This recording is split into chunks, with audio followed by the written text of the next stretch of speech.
Sarah Huckabee Sanders. There was a lot of people that gave speeches. And I think that a lot of people want me to go over Vivek Ramaswamy and people like that. It was a lot of people that's given speeches throughout the Republican National Convention. But I want to kind of navigate through different people that we may or may not necessarily highlight. We always highlight Vivek, right? We always bring forth the DeSantis. And I want to compare and contrast and see whether or not it resonates and it speaks to, the core audience and whether or not it's also going to sway or swing people one way or another. So let's go ahead and bring in Sarah Huckabee Sanders. Sarah Huckabee Sanders. This is Convention Day 2. Recap, this was her speech. Huckabee Sanders.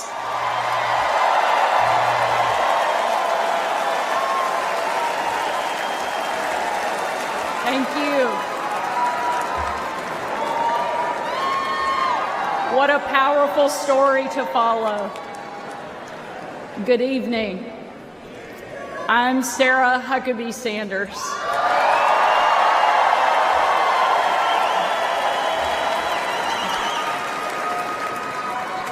And before I get started, I want to say I have always been proud to stand with President Trump, but never have I been more proud than to stand with him right now, tonight.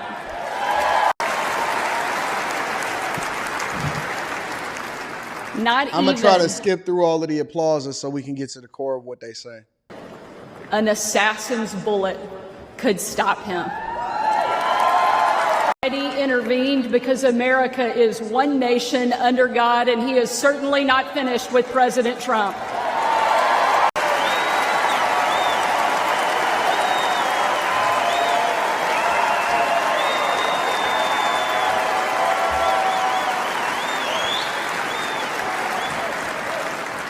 And our country is better for it.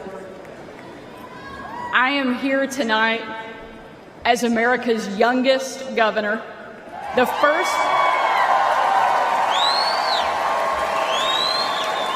To know that, wasn't she Trump's press secretary? Wasn't she Trump's press secretary? I'm telling you, man, the power moves and the upgrades is crazy. You do your time, you wind up getting in a position of power. Next thing you know, you're the governor of Arkansas, and you standing 10 toes down. And so she stayed loyal. She picked the right person to align with. That's one of the things that I think a lot of people within the culture, especially black culture, is really, really missing out on. They so surprised that I'm a conservative as though I don't exhibit conservative values, as though you don't exhibit conservative values. A lot of y'all haven't exhibited conservative values, but for some reason you continue to vote liberal, even though this liberalism is not working out for the best interest of your family, for your religious purposes, for your job. It then eliminates you from conversations that you're supposed to be in. And so I think a lot of people are surprised that I stand as a conservative and I'm open with who it is that I am and who it is that I'm voting for. But I also believe that a lot of y'all are on the wrong side of history. You've been on the wrong side of history. You're on the wrong side of history. And some people are waking up to it because you don't have to be an idiot for your whole life. But other people are realizing that, listen, man, I'm standing 10 toes down and I'm going to rock out with this thing because this is a historical moment. And you are absolutely, positively on the wrong side of the fence on this one. Grow up, wake up, and realize what's in your best interest. Let me get back to her speech. The first woman to lead the great state of Arkansas.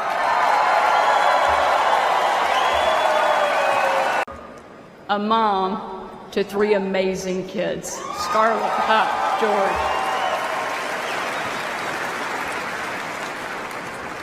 When I was President Trump's White House press secretary. Yep, she was. Her best job. I got the chance to take my 4-year-old son, Huck, to Bring Your Kid to Work Day. Much like Jill now drags Joe to bring your husband to work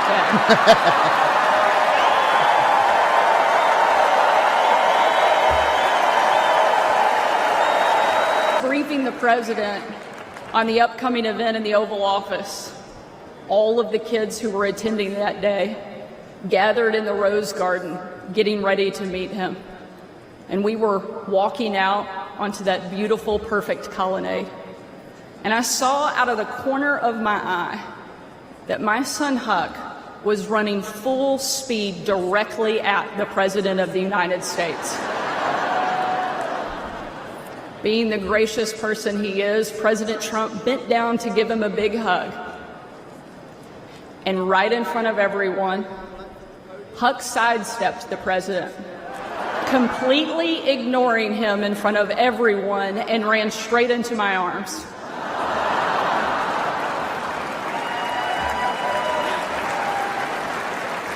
For my 4-year-old son, the most powerful man in the world had nothing on his mom.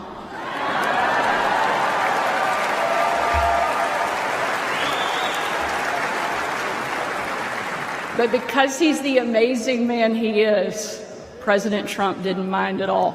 After all, he's a dad to 5 unbelievable kids and a grandfather to 10.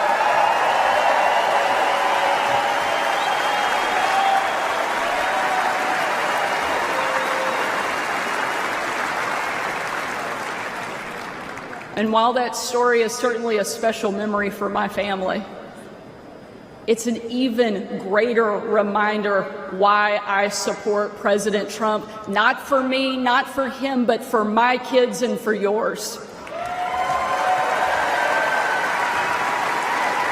America was safer. The world was safer. And it felt like the next generation would have a chance at the American dream. President Trump did the job that Kamala won't and Joe Biden simply can't. A lot of people are anticipating, and I actually am predicting it, that eventually Biden will step aside and Kamala Harris will eventually, they're going to make a play to try to make Kamala Harris the face of the Democratic Party, which I think is absolutely a mistake.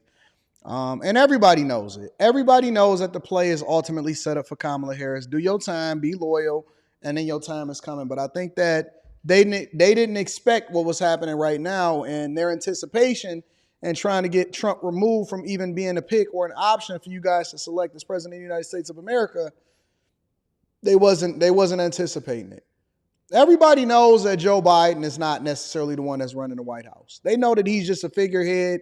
He's a puppet. Somebody got their hand in their back. We don't know who's running it. A lot of people say Obama's running the White House. We don't know who's running it, but we know that it ain't Joe Biden.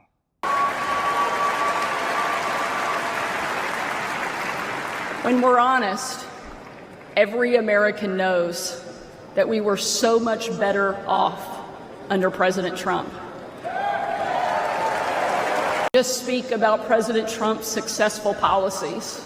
While there are many, I want to talk about the man that I know. When the president hired me, I was the first mom and only the 3rd woman to ever serve as the White House press secretary.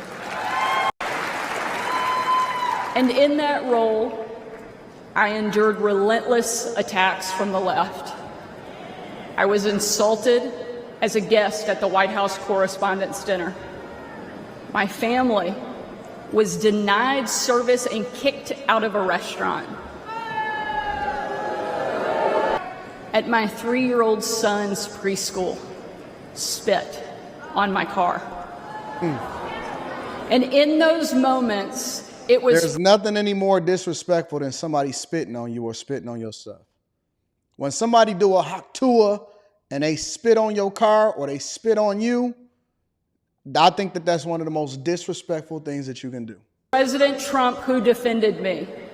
And when an MSNBC host, the author of several books on empowering women, said I was unfit to be a mother, and another MSNBC host said I was vile, not even human, and that I should be choked. MSNBC, again, did nothing. But our president pulled me aside, looked me in the eye, and said, Sarah, you're smart, you're beautiful, you're tough, and they attack you because you're good at your job. Never let them stop fighting. president.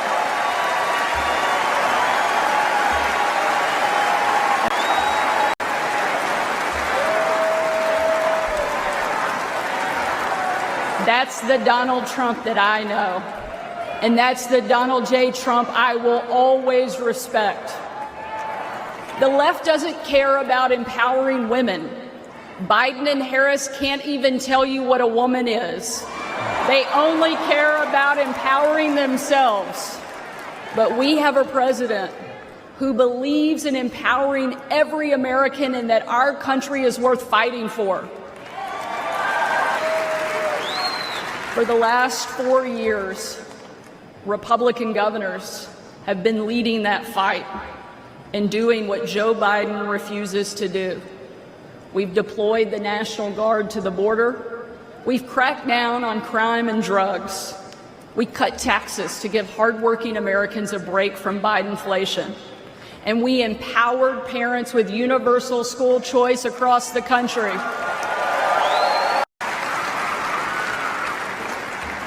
Donald Trump was the very first president in my lifetime to take a hard line against China, and I'm proud to be the first and only governor in the country to kick communist China off our farmland and out of my state.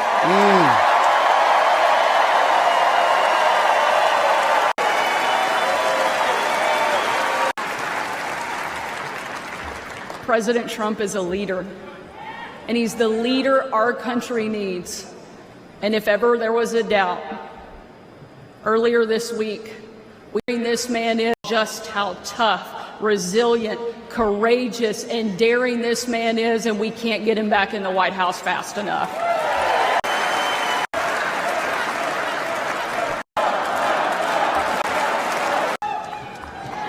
Ladies and gentlemen, we are not called to stand still in the face of great danger.